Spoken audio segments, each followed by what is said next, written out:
The Call of the Wild, Chapter 1. Buck lived in Mr. Miller's big house in the sunny Santa Clara Valley. He was born here, and this was his home. He was 4 years old and weighed 60 kilos. He was a St. Bernard Scotch Collie mix and a strong dog. Buck loved people. He would go swimming with Mr. Miller's sons and walk with his daughters. He would carry his grandchildren on his back and sit at Mr. Miller's feet in front of the fire in the winter. Around Mr. Miller's house were extensive gardens, fields of fruit trees, and a river nearby. Of course, there were many dogs in such a large field. Some of these were domestic dogs, and some were shepherd dogs. Buck got along with all of them and loved where he lived. It was 1897, and Buck didn't know that people were rushing to northwestern Canada in search of gold. He didn't know that they took big and strong dogs on their way to make sled dogs. That afternoon, while he was sleeping under a tree, Manuel, one of Mr. Miller's gardeners, came to him. He put a chain on a collar around his neck and said, "Come on, Buck, let's go for a walk, huh? The weather is very nice." Buck did not object. Mr. Miller was not at home. No one saw them go, and only one man saw them arrive at the train station. Manuel needed money. He had heard that gold prospectors wanted a dog to take with them when they left. He had decided that day to steal Buck. When they got to the station, Manuel took off Buck's leash and chain. The other man immediately put a rope around his neck. Buck snarled, but the man acted quickly. Buck realized that something was wrong. He tried to pull the rope from his neck. He then jumped on the man. The man caught him, and Buck fell on his back. He couldn't move for a few minutes, so it was easy for the two men to get him on the train. The man gave Manuel his money. He said he'd make a lot of money if he kept bringing dogs like this. Buck was on the train when he woke up. It was already dark. The man who had kidnapped him was sitting in front of him. His eyes were closed. "He is sleeping," thought Buck, and with a sudden movement he sprang up and bit the man by the hand. But the man pulled the rope around the dog's neck so hard that Buck had to let go. "Damn dog! You almost ripped my hand off!" he yelled. The train stopped at the station in San Francisco at midnight. Buck didn't want to get off the train, but the man forced him off. He took him to an old bar in the alley. There they were to meet the man to whom Buck was to be delivered. The bartender saw the dog and the blood-stained man walking through the door and immediately led them into the back room. "How much are they paying you for it?" the bartender asked. "I only get $50. "Well, how much did the man who stole it get?" $100. He wouldn't have accepted anything less. "That makes $150. Good price for a dog like him." They untied Buck and pushed him into a wooden box. He spent the night in this box in the back room of the bar. His neck still ached from the pain of the rope, and he couldn't understand what it all meant. What did these evil people want from him? And where was Mr. Miller? The Call of the Wild, Chapter 2. The next day, Buck was transported to the train station in the box and put on a northbound train. The train went north for 2 days and nights, and they gave Buck no food or water for 2 days and 2 nights. The men on the train laughed at him and poked him with sticks through the holes in the box. Buck got even more angry, but he couldn't do anything. His eyes were red with exhaustion. He was exhausted from hunger and thirst. In Seattle, 4 men took Buck to a small, high-walled backyard where a fat man in a red jacket was waiting. Buck was really angry now. He jumped and bit the rim of his box. The fat man smiled and went to get an axe and a stick. "Are you going to take him out now?" one of the men asked. "Of course," replied the fat man, and began to break the box with his axe. Immediately, the other 4 men climbed the wall to watch from a safe place. As the fat man slammed the box with his axe, Buck leaped to the side, snarled and bit, tugging at pieces of broken wood with his teeth. A few minutes later, a hole opened up big enough for Buck to get out. "Now come here, red-eyed monster," said the fat man. He dropped his axe and took the stick in his right hand. Buck leapt at the man with his 60-kilo body. His mouth was wide open, ready to bite the man's neck. Just before his teeth touched the man's neck, the man hit him with a stick. Buck fell to the ground. It was the first time someone had hit him with a stick, and he didn't understand what had happened. He stood up and jumped again. Again the stick hit him, and he fell to the ground. He jumped on the man 10 times, and the man hit him with the stick 10 times. Buck stood up slowly. He could hardly stand now. He had blood on his nose, mouth, and ears. He jumped for the last time, and this time Buck didn't move when the man knocked him down. "He knows how to train dogs," one of the men on the wall said. Then 4 men jumped down. They took their money from the fat man and went back to the station. "So, your name is Buck," said the fat man, reading the letter that came with the box. "Well, Buck, son," he said in a friendly voice, "we had a bit of an argument, and I hope it doesn't happen again. Be a good dog, and let's be friends. But if you become a bad dog, I will have to use my stick again. Deal?" He touched Buck's head as he spoke, and although Buck was inwardly angry, he did not move. When the man brought him water and meat, Buck drank and ate the meat piece by piece from the man's hand. Buck was beaten, he knew that, but he was not knocked down. He had learned that a man with a stick was stronger than him. He saw more dogs coming every day, and the fat man was beating every one of them. Buck understood that a man with a stick must be obeyed, though not necessarily be a friend. The Call of the Wild, Chapter 3. Every now and then some men would come to see the dogs. Sometimes they would pay and leave with 1 or more dogs. One day a short, dark man came and looked at Buck. "This is a good dog," he said. "How much do you want for him?" $300. A very fair price, Perrault," said the fat man.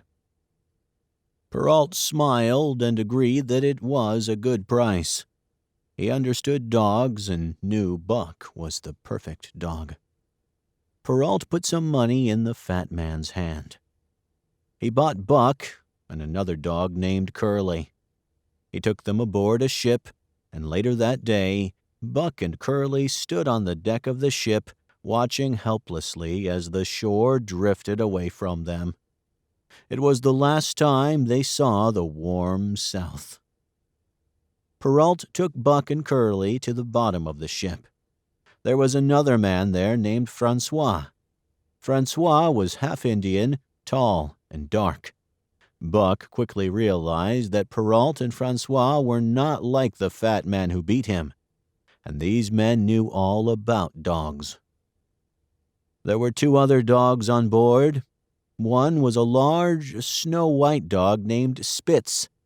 He was friendly to Buck at first, always smiling. He was even smiling when he tried to steal Buck's food at the first meal. Francois acted quickly, and before Buck had time to act, he hit Spitz gently. Buck decided it was fair and started to like Francois. The other dog, Dave, was not friendly. He always wanted to be alone. He ate, drank, slept, and was not interested in anything. The days were very similar, but Buck felt the weather was getting colder. One morning, the ship's engines stopped, and there was movement on the ship. Francois led the dogs outside on leashes. On the first step, Buck's feet landed on something soft and white. He jumped back in surprise. The soft white thing was falling from the air. He tried to smell it, but it didn't smell. Then he got a little bit of it on his tongue. Just when he was about to taste it, it disappeared. He tried again, but the same thing happened. People were watching him and laughing. Buck was embarrassed, though he didn't know why. This was his first time seeing snow. Buck's first day at Daya Beach was gruesome. The dogs there were unlike anything he had ever seen. They were wild and always ready to fight. Buck had never seen dogs fight like this. They were like wolves. Within minutes, he learned this by watching Curly. Curly tried to befriend a large dog, though not as big as himself. The dog jumped on Curly and bit him. Then he jumped back. Curly's face was covered in blood. That's how wolves fight, bite, and run. But that doesn't mean the fight is over. 30 or 40 more dogs ran and watched in silence, circling the fight. Curly tried to attack the dog that bit him, but the dog bit him a second time and jumped back. When Curly attacked him again, he swung him back and knocked him to the ground. Curly couldn't get up again, because it was the moment the other dogs had been waiting for. They all jumped into the circle, and Curly was suddenly surrounded by a crowd of dogs. Everything happened so suddenly. Buck saw Spitz stick his tongue out of his mouth and burst out of the crowd laughing. Then he saw Francois and 2 or 3 men with sticks jump among the dogs. 2 minutes later, the last of the dogs was chased off, but Curly lay dead in the snow. His body was almost shattered. Curly's death had a huge impact on Buck, but this sad event taught him something. If a dog fell to the ground, he was finished. Buck did not forget one more thing: Spitz's smile. Now he really hated him. After a while, something else happened that surprised Buck. Francois put a harness on him. Buck had seen the harnesses on horses. Now he himself worked like a horse, pulling Francois into the woods on a sledge and bringing him back with the firewood. Buck was working with Spitz and Dave. The other 2 dogs had worked with the harness before, and Buck learned by watching them. "These 3 are very good dogs," Francois told Perrault. "Buck pulls very well and learns quickly." Perrault had important letters and official documents to take to Dawson City. He got 2 more dogs that afternoon, 2 brothers named Billy and Joe. Billy was very friendly, but Joe was the opposite. In the evening, Perrault got another dog, an old one-eyed dog. His name was Solex, meaning the angry one. Like Dave, all he wanted was to be alone. That night, Buck discovered another problem. Where would he sleep? Francois and Perrault were in their tent. Buck also entered the tent, but they shouted and threw something at him. Buck came right back. It was very cold and windy outside. He lay down in the snow, but it was too cold to sleep. He wandered around the tents to find other dogs, but interestingly, they had all disappeared. He paced back and forth, cold, around Perrault's tent. Suddenly, the snow fell under his feet, and he felt something move. He jumped back, expecting an attack, but heard a friendly bark. There was Billy, lying in a warm hole in the snow. So that's what he had to do. Buck picked a spot, dug himself a hole, and in a minute he was sleeping in his warm pit. Despite having bad dreams, he slept well. When he awoke, he did not realize where he was at first. It had snowed at night, and it had formed a thick and heavy blanket over him. He suddenly panicked. He felt like a wild animal, trapped and unable to escape. With a grunt, he threw himself up and, after some digging, emerged into the light of day. He saw the tents and suddenly remembered everything. Seeing Buck come out of the snow, Francois shouted to Perrault, "What did I tell you? This Buck learns quickly." Perrault smiled. They were carrying important papers and needed good dogs.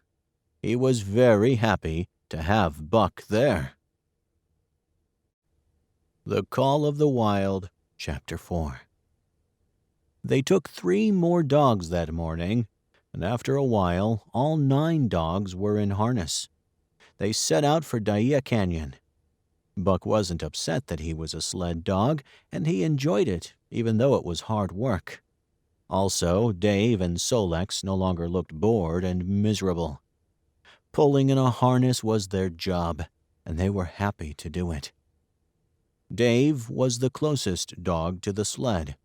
Before him was Buck, followed by Solex. In front of them were 6 other dogs, with Spitz at the forefront. Francois had put Buck between Dave and Solex because they could teach him the job. Buck learned quickly because his teachers were good. Dave was lightly biting his leg when Buck pulled him in the wrong direction. It was an arduous journey from Daya Canyon to the mountains.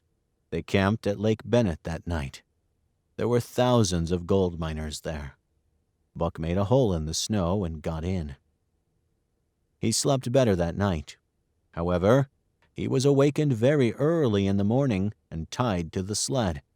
On the first day, they traveled on snow hardened by many sledges and covered 60 kilometers. But the next day and the following days, they were on fresh snow. It was more difficult to go on fresh snow, so they moved more slowly. They set out before it was light in the morning and stopped after dark in the evening. They ate a piece of fish every day and slept in their pits under the snow. Buck was constantly hungry. Francois was giving him 750 grams of dried fish a day, but it was never enough. He gave only 500 grams to the other dogs. They were smaller and could survive on less food. But Buck knew they weren't satisfied either, because sometimes they would steal each other's food. Because of this, Buck had learned to eat his food quickly. One day, he saw one of the new dogs, Pike, steal some meat from the sled while Perrault wasn't looking. The next day, Buck also stole some and escaped unseen. He did so wisely and secretly, remembering the beatings of the man with the stick. He had never stolen before, but he had never been this hungry before either. Perrault was furious when he realized the fish had been stolen, but he never suspected Buck. He thought another dog, Dub, had taken it, and so he punished him. With each passing day, Buck was getting used to the northern climate and was adapting to living conditions. He learned to eat whatever he could find to get his teeth into. He learned to break the ice with his feet when he wanted to drink water. He was stronger, tougher, and could see and smell better than ever before. In the evenings, he pointed his nose at the moon and howled long and loudly. The wild beast inside Buck was strong and grew stronger as he made his way through the snow. And the stronger Buck got, the more he hated Spitz, but he was careful never to start a fight. But Spitz was constantly showing Buck his teeth, trying to start a fight. Buck knew that if he got into a fight with Spitz, one of them would die. There was almost a fight when they stopped by Lake Laberge one night. There was heavy snow, and it was very cold. The lake was frozen, and they had to spend the night on the ice under a large rock. Buck had dug a warm hole in the snow and was upset that he had left his hole to get the piece of fish. But when he returned to his hole, he found Spitz inside. Buck had tried not to fight Spitz before, but this was too much. He attacked him angrily. Spitz was taken aback. He knew Buck was big, but he didn't know he was this wild. Francois was also surprised and guessed why Buck was angry. "Come on, Buck!" he yelled. "Fight him, filthy thief!" Spitz was ready to fight too, and the two dogs circled each other, waiting for a chance to jump. But suddenly, Perrault shouted from afar, and 80 or 100 wild dogs appeared around the sled. The dogs were looking for food in the sled. Perrault and Francois tried to repel them with their sticks, but the dogs, driven mad by the smell of the food, bared their teeth and responded. Buck had never seen dogs like this before. They were all skin and bones, but hunger made them fight like wild beasts. 3 of them attacked Buck, and within seconds his head and legs were badly bitten. Dave and Solex fought bravely side by side, covered in blood. Joe and Pike jumped on a dog, and Pike broke its neck with a bite. Buck also grabbed another dog by the neck and tasted blood for the first time. He pounced on the next one, but then he felt the teeth in his own neck. It was Spitz, who attacked him from the side. Luckily, Buck was able to drive him away. Perrault and Francois came to the aid with sticks, but then had to run back to save the food. It was safer for the 9 sled dogs to run across the lake. Many were badly injured and spent an uneasy night hiding among the trees. At first light, they returned to the sled and found Perrault and Francois tired and angry. Half of their food was gone. The dogs even ate one of Perrault's shoes. They still had 600 miles to go, and he hoped the sled dogs hadn't caught rabies. The Call of the Wild, Chapter 5.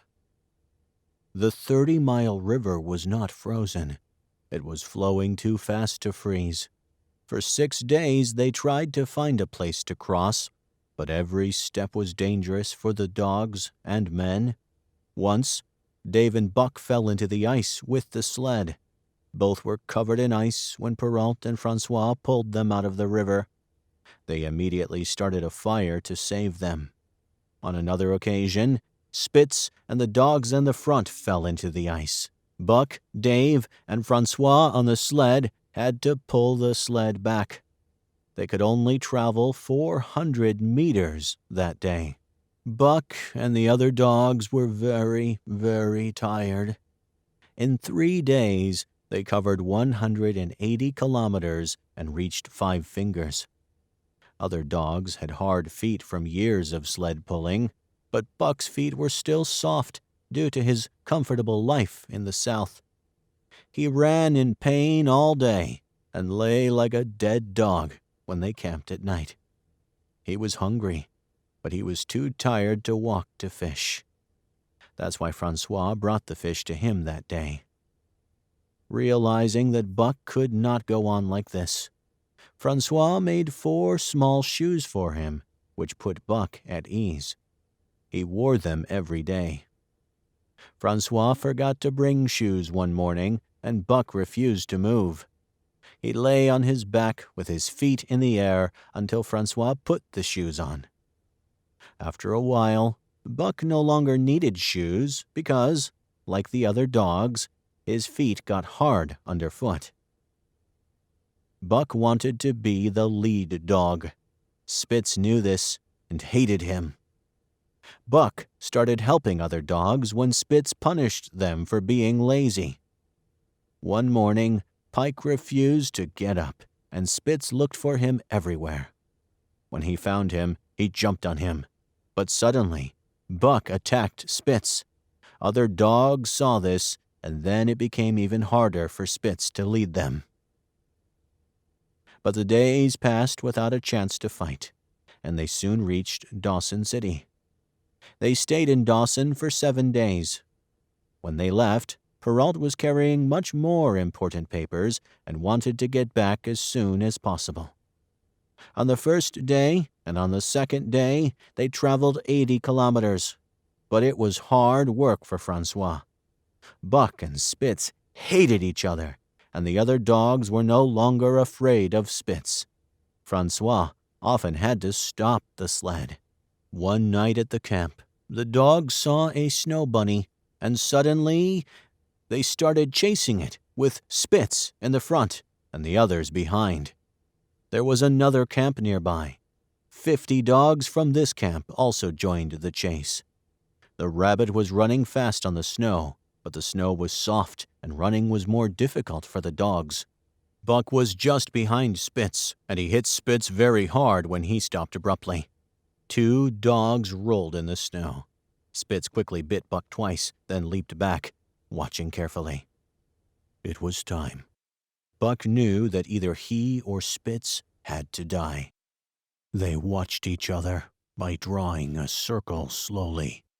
The moon shone on the snow and illuminated the night. The air was cold and still. There was no sound around. The other dogs started to watch the fight on the sidelines. Spitz was a good fighter. He was full of hatred and anger, but he was also smart. Every time Buck tried to bite his throat, he was met with Spitz's own teeth. Every time Buck attacked, Spitz would move and bite him as he passed. A few minutes later, Buck was covered in blood. He attacked again, but this time he turned at the last minute, biting Spitz's left foreleg and getting under him. The bone was broken, and Spitz was now standing on 3 legs. Buck wasted no time, repeating his attack and breaking Spitz's right front leg as well. There was no hope for Spitz anymore. As Buck prepared for his final attack, he realized that they were surrounded by about 60 dogs. Buck guessed what was going to happen and stepped back. Soon the whole herd was on top of Spitz, and Spitz was out of sight. Buck stood back and watched them. The next morning, Francois and Perrault realized what had happened when they learned that Spitz had disappeared and Buck was covered in blood. "From now on, we will travel faster. No more Spitz, no more problems," said Perrault. Francois began harnessing the dogs.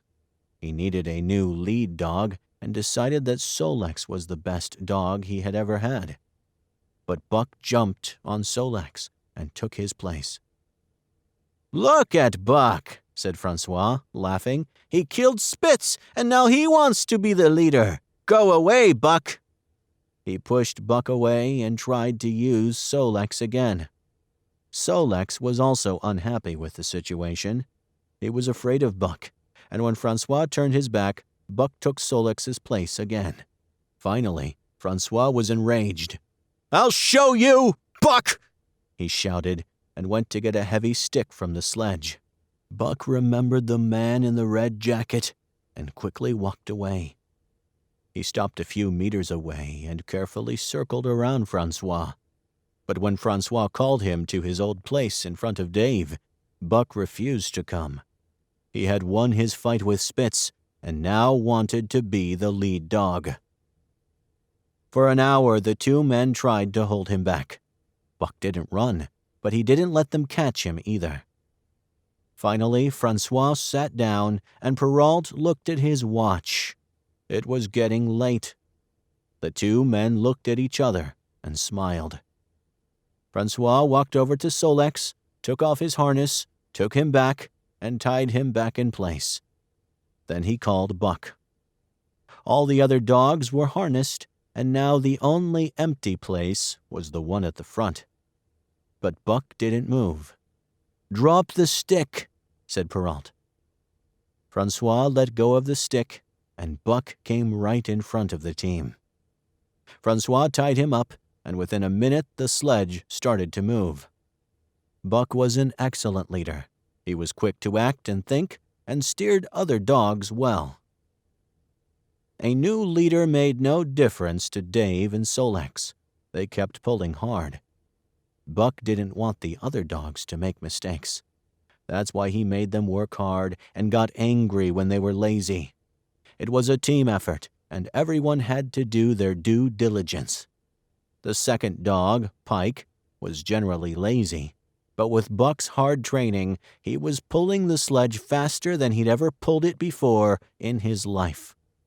Buck also forced the other dogs in the group to be more adaptable. After a fight with Joe, his leadership in the group was consolidated. They were now faster and stronger as a team. "I've never seen a dog like Buck," cried Francois. "He's worth $1,000. What do you say, Perrault?" Perrault agreed. They were moving faster than before, and were traveling more and more each day. The snow on the ground was good and hard. The temperature was 45 degrees Celsius below zero, and remained so for days. The Call of the Wild, Chapter 6. On the way back, there was more ice in the 30-mile river, and they crossed the river in one day. Some days they ran more than 100 kilometers. They reached Skagway in 14 days. This had been the fastest time ever. For 3 days, the dogs rested at Skagway.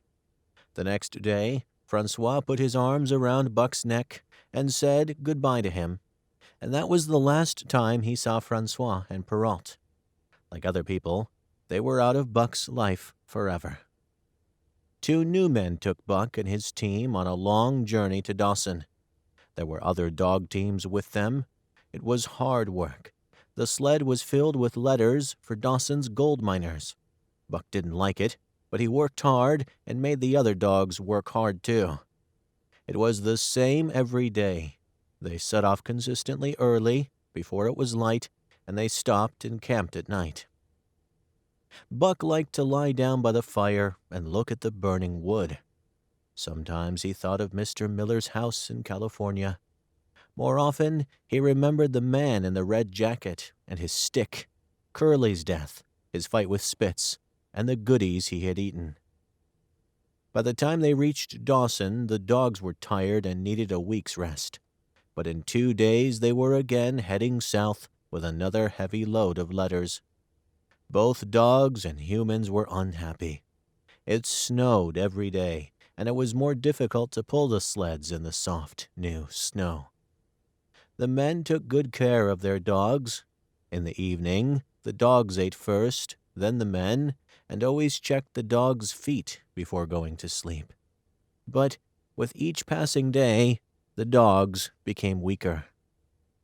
Buck had pulled 3,000 miles that winter, and was as tired as the others. But Dave wasn't just tired, he was sick.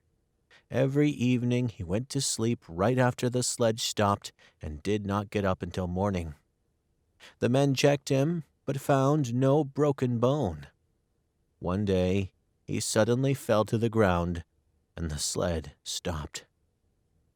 The driver untied him because he wanted to make him comfortable. But Dave didn't want to stop working. He ran to the sled and tried to drive Solex away. Then he stood in his old spot in front of the sled, awaiting his harness and the order to pull. The driver decided it would be more appropriate to let him run. Dave pulled all day, but the next morning, one dog was missing from the herd. 30 days after leaving Dawson City, the team returned to Skagway. They were very, very tired. Buck was only 50 kilos now, and the other dogs were also very thin. They were not sick, They just needed a long rest. But in Skagway, there were piles of letters waiting to go north. So the men had to buy new, strong dogs. The old ones, now useless for work, were sold. Two American men, Hal and Charles, bought Buck and his team, along with the harness. Charles was 40 years old, with light-colored hair and blue eyes. Hal was a young man of 20, with a big, shiny gun and a big knife on his belt. Both men were new to the North. They took the dogs to their camp, where a woman was waiting. This woman's name was Mercedes. She was Charles's wife and Hal's sister. Buck watched the men dismantle the tent and load all their belongings onto the sled. They didn't know exactly how to do it. They often had to take things off the sled and start over. 3 men came up to them and watched them, laughing. "There is a heavy load on that sledge," said one of them. "Why don't you leave the tent here at Skagway?" "How can we live without a tent?" asked Mercedes. "Now spring has come. It won't be cold." "I must have a tent," she replied, helping Charles and Hal with the last few boxes. "Do you think this load will go without tipping?" another man asked. "Why not go?" replied Charles. "I mean, it's a little heavy on the top. Do you think your dogs will be able to pull it off?" "Of course they will," said Hal. Now the sled was ready to go. "Come on, dogs, pull!" he yelled. The dogs pulled as best they could, but the sled didn't move. "The lazy animals!" Hal shouted, raising his whip. But Mercedes stopped him. "Hal, you shouldn't hit dogs!" she cried, pulling the whip away from him. "Poor dogs! You must promise to treat them well, or I will stay here." "You don't know anything about dogs," Hal replied. "Leave me alone. Dogs are lazy, and you have to whip them. Everyone knows this. Ask those guys if you don't believe me." Mercedes turned and looked at the men watching. "They are tired," one of them said. "They work hard, and they need rest." "To rest? These stupid dogs are just lazy," he said, and used his whip on the dogs. The dogs pulled, but the sled stayed put. Hal was still using his whip when Mercedes stopped him and wrapped her arms around Buck. "Poor, poor souls," she said. "Why don't you pull harder? Then no one will whip you." One of the men watching said, "I don't care what happens to you, but I feel sorry for the dogs. Your sled is frozen in the snow, and that's why it won't go. You have to push from side to side to break the ice." Hal tried this and broke the ice under the sled. The heavy sled began to move slowly. 100 meters later, they had to turn to another street. It was a difficult turn, with a very heavy load, and Hal was not a good driver. As they turned, the sled tilted, boxes and packages overturned. The dogs sped up, because the sled was lighter now. The whip had angered them, and they began to run. "Stop!" Hal shouted. But the dogs kept running, dropping the rest of the luggage as they ran. People helped catch dogs and pick up loads on the street. They also told them they needed more dogs and half as much luggage if they wanted to reach Dawson. Hal and Charles returned to camp and started tossing unnecessary items. Tents, blankets, and plates were removed. Later, Charles and Hal went out, bought 6 more dogs, and had a total of 14 dogs. But the new dogs weren't sled dogs, and they didn't know anything about the job. They joined the pack, but Buck couldn't teach them to pull a sled. Thus, there were now 6 dogs that could not pull a sled at all, and 8 that were tired, after 4,000 kilometers. But Charles and Hal were happy. They had more dogs than any sled they had ever seen on Skagway. They did not know that no sled could carry enough food for 14 dogs. The Call of the Wild, Chapter 7.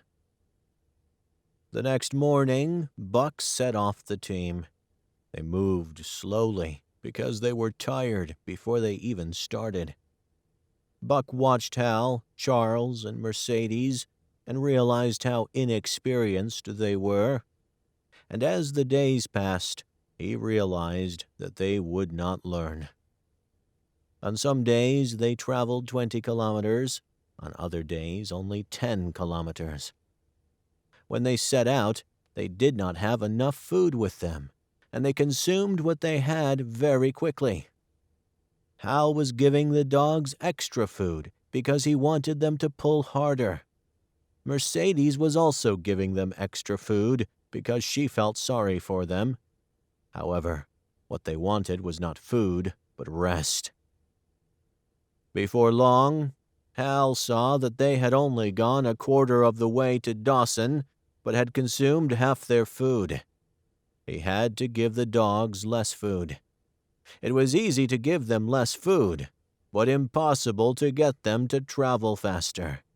Mercedes was no longer walking next to the sled, but was sitting on the sled.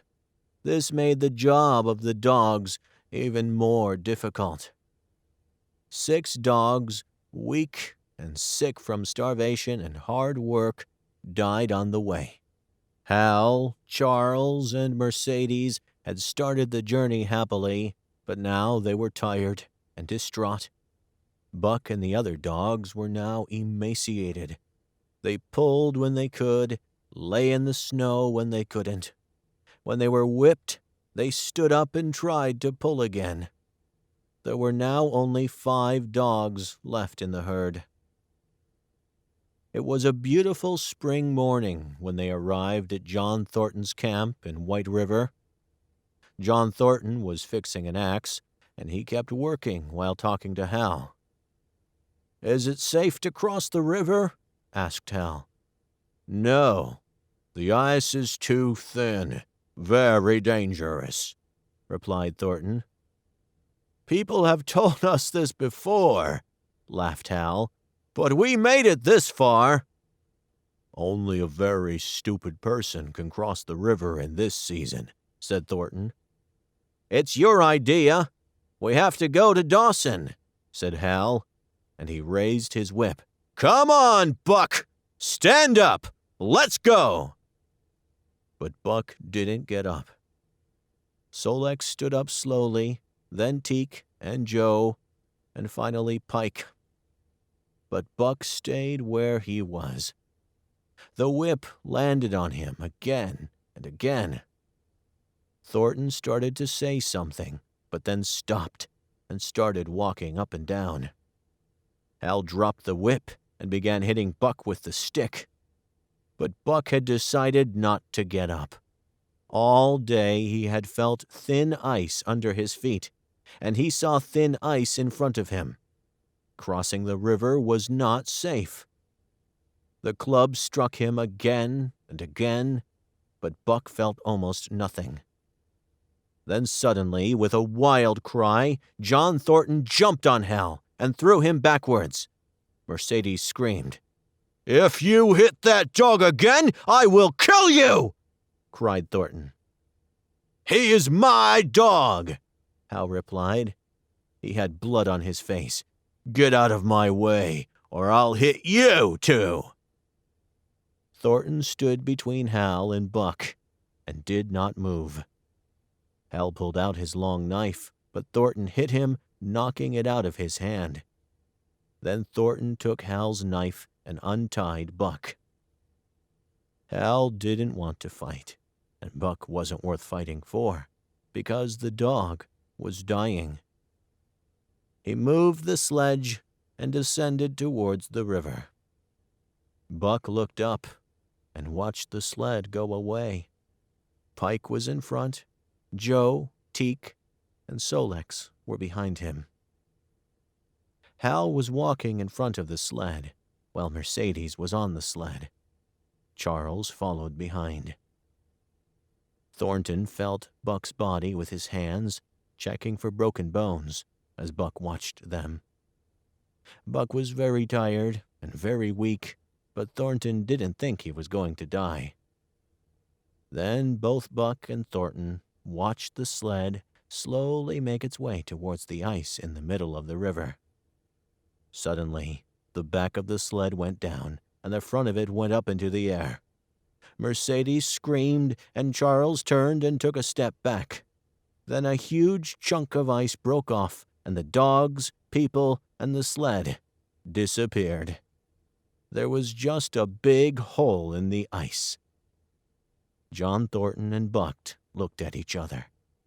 "You poor thing," said John Thornton, and Buck licked his hand. The Call of the Wild, Chapter 8. John Thornton fell ill in December. At first, 2 of his friends took care of him, but then they had to leave him in White River for their business and go to Dawson.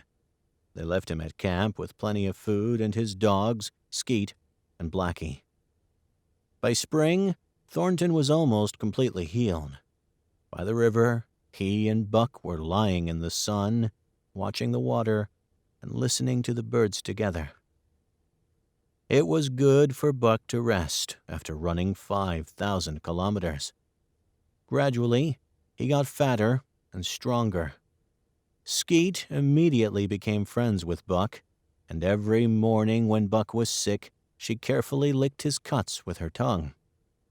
Blackie was also friendly, and as Buck grew stronger, the 3 dogs often played together. Sometimes Thornton also attended the games. The days were very happy for Buck. John Thornton had saved his life. It was good for Buck to trust and love a person again after all the hardships he had been through. John was a kind man to animals. He took very good care of his dogs. He saw them as his children. He was constantly talking to Buck, holding his head and nodding affectionately. In response, Buck was gently taking Thornton's hand into his mouth. Buck was happy to lie on the floor and watch Thornton all day. When Thornton spoke to him or touched him, he would go wild with happiness. At first, he feared that Thornton, like Perrault and Francois, would disappear. He would sometimes wake up at night and go to his tent to make sure he was there. But something was changing in Buck. He had lived in the north for a long time and had almost become a wild dog. He was happy to sit by Thornton's fire, but as a wild beast, the woods beckoned him. But every time he went into the woods, his love for Thornton brought him back. Thornton had 2 friends, Hans and Pete. When they returned from Dawson, Buck was not sympathetic to them at first, but in time he realized that they were kind men like Thornton, and he accepted them. One day, Buck and the 3 men were sitting on high rocks 10 meters above the river. Thornton wondered if Buck would obey any order, even a crazy one. "Jump, Buck!" he shouted, pointing to the river. A second later, the 3 men were holding Buck, who was trying to jump. As they sat down again, "That was so weird," Pete said. "I'd feel sorry for the man if anyone hit you while Buck was around." "Me too," said Hans. This is exactly what happened in Circle City. A man named Burton got into a fight with another man in a bar.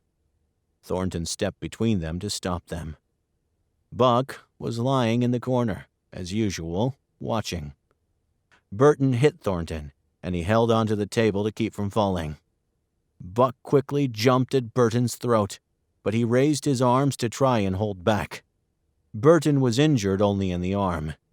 Everyone knew Buck attacked because he saw Thornton in danger, and from that day on, Buck's name became famous all over the North. Later that year, Buck helped Thornton in a different way. Buck and Thornton were on a boat, fishing. On the shore, Hans and Pete were walking along the riverbank, holding the boat with a rope. They came to a dangerous part of the river, and the boat began to go very fast. Hans pulled the rope to stop it, but he pulled so hard that the boat overturned and Thornton fell into the water. Buck immediately jumped into the water and swam 300 meters before reaching Thornton. Then Thornton grabbed his tail, and Buck tried to swim to the riverbank. They were moving slowly, however, and the river was dragging them towards the rocks. Thornton knew they wouldn't be able to get to shore fast enough, so he let Buck go, grabbed a rock in the middle of the water, and shouted, "Go, Buck, go!" Buck swam to shore as fast as he could, and Pete and Hans pulled him out. It was difficult for Thornton to hold onto the rock in that wild water, and his friends knew they only had a few minutes to save him. They tied ropes to Buck's chest, who immediately jumped into the river and tried to swim back to Thornton. Thornton held onto Buck, and Hans and Pete pulled the rope as hard as they could. When Hans and Pete finally took them out, they both looked exhausted. The Call of the Wild, Chapter 9. Something happened that winter that made Buck even more famous. The three friends wanted to take a trip to the east in search of gold, but they needed money. One day, while they were sitting at the bar, a few men started talking about dogs. One of the men said he had a dog strong enough to pull a sled weighing 200 kilos. Another said his dog could pull 250 pounds. A third man named Matthewson said his dog could pull 300 pounds. "That's nothing," said Thornton. "Buck can pull 350 pounds. "Well, can he save the sled that froze into the ice and then pull it 100 yards? Asked Matthewson. "Of course," said Thornton. "That would be easy for him." "Well," said Matthewson, "I have $1,000 here that says he can't." As he spoke, he took out a bag of gold and placed it on the table. Suddenly Thornton was worried. He knew Buck was strong, but was he strong enough? Now the men were watching and waiting for him. They didn't have $1,000. "I have a 300-pound sled outside," Matthewson said. Thornton didn't know what to say. He looked at the other men at the bar. One of them was an old friend, Jim O'Brien. "Can you lend me $1,000, Jim?" he asked softly. "Sure," O'Brien said, placing another bag of gold next to Matthewson's. "But I don't think the dog can do that, John." Everyone went out into the street. The sledge had been outside the bar for 2 hours and was freezing cold at a temperature of 50 degrees Celsius below zero. Most of the men thought Buck wasn't strong enough, and Matthewson smiled happily. "Shall we place the bet at $2,000? he asked. Thornton, Hans, and Pete talked for a minute or so. They only had $400, and they added to O'Brien's $1,000. Confident that he would win, Matthewson also put down another $400. Sensing the excitement in the air, Buck was strapped into the sled. Buck looked as strong as a horse. Thornton sat down on the snow next to Buck. He took Buck's head in his hands and spoke softly in his ear. "If you love me, Buck, if you love me." Buck took Thornton's hand between his teeth, then let it go, and Thornton stood up and stepped back. "Ready, Buck!" he yelled. Buck pulled the harness a little to get ready. "Right!" cried Thornton. Buck pulled hard to the right, stopped suddenly, and the ice under the sled began to crackle. "No, to the left!" Buck pulled to the left, breaking all of the ice. "No, pull!" Buck started pulling. He lowered his body to the ground, his head bent forward, and his feet sank into the hard snow. Suddenly, the sled moved a centimeter or two and slowly began to move across the snow. Every second it got faster. The men watching were shouting and throwing their hats into the air. Buck had won. Within 5 minutes, Buck had won $1,400 for Thornton and his friends. The Call of the Wild, Chapter 10. The money made it possible for them to travel east, where they wanted to search for a lost gold mine. People said there was more gold in this mine than any other mine in the north. Many had searched for it, and some had died searching for it. Those who knew where it was were not alive. Thornton, Pete, Hunts, and Buck set off east with 6 dogs. They could not move fast. Sometimes they traveled for a week. Sometimes they stopped for a week and looked for gold in the ground. Sometimes they were hungry, and sometimes they had too much food. They spent the whole summer in the mountains. They also traveled throughout the fall and winter and did not meet anyone.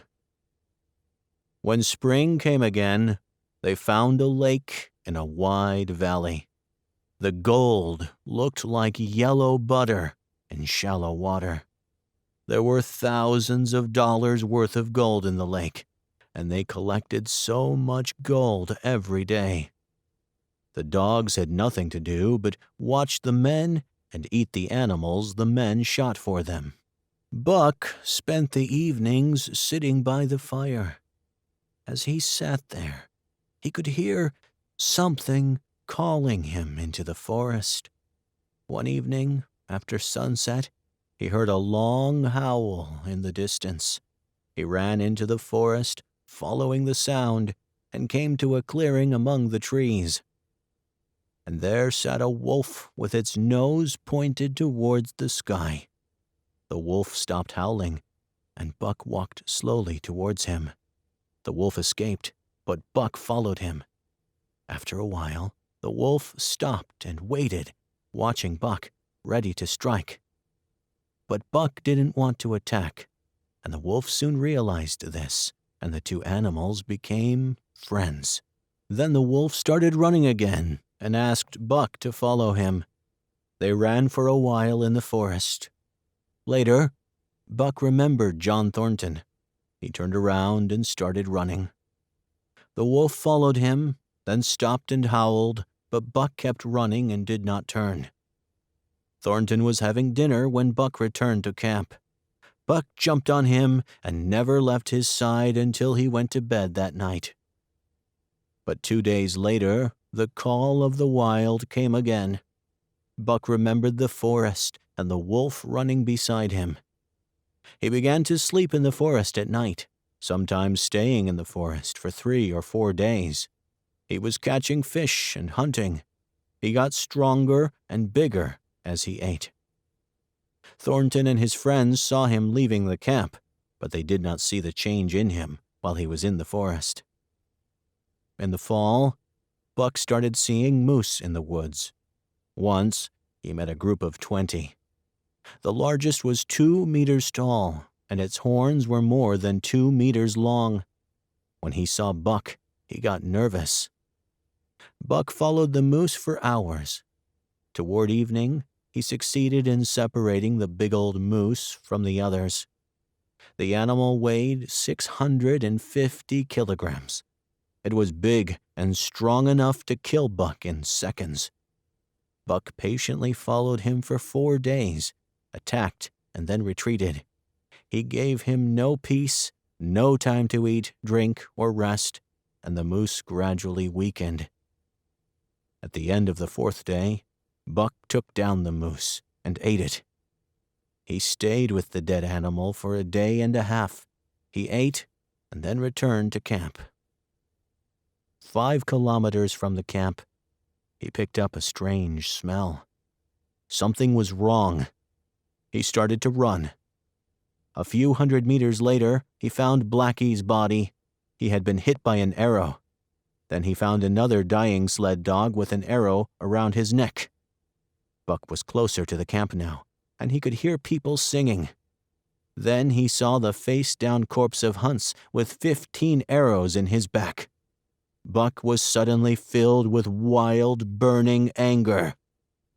As the Yehat tribe danced around the camp, they heard a deep and terrible growl. Buck came out of the trees faster than the north wind and charged like a rabid dog. He jumped on the first man and smashed his throat, killing him immediately. He killed the second and third men just as quickly. The Yehats were unable to escape or use their arrows. Everything was happening so fast. Buck moved between them like a storm, tearing, biting, destroying in a madness he had never known before. Before long, the Yehats were running wild with fear into the forest. Buck followed for a while, then returned to camp. He found Pete murdered in his bed. He followed Thornton's scent to the lake. Thornton's body was somewhere under the water.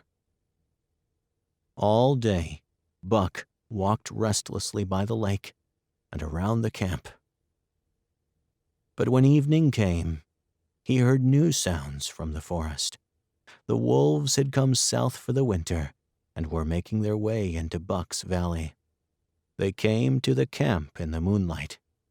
Buck stood in silence and waited for them. Suddenly, the bravest wolf jumped on Buck. Within a second, Buck bit him, and then he stood still again. The wolf lay dead behind him. 3 more wolves jumped on him one by one, and he killed them too. None of them could take down Buck because he was the fastest, strongest, and smartest of all. Half an hour later, the pack stopped attacking and drove away. Then, a wolf advanced slowly in a friendly manner. It was the wolf Buck had encountered before in the woods. They touched nose to nose. Then another wolf stepped forward to befriend, and then another. Soon the pack surrounded Buck, and the call of the wild was ringing loudly in Buck's ears. Buck was now running alongside them as the wolves returned to the forest. Maybe that's the end of Buck's story. A few years later, however, the Yehats noticed that the gray fur of some of the wolves was golden brown. They also mentioned a ghost dog running at the head of the pack. And sometimes there were those who were killed by this terrible beast. Every autumn, there is one valley that Yehats won't go into when chasing moose. A visitor comes to that valley in the summer. Its name is Golden Brown. It is larger than other wolves. It walks alone around the lake where yellow gold shines in the water. But it is not always alone. In the long winter nights, it runs at the head of the wolf pack in the moonlight and calls out to the night with them. The end.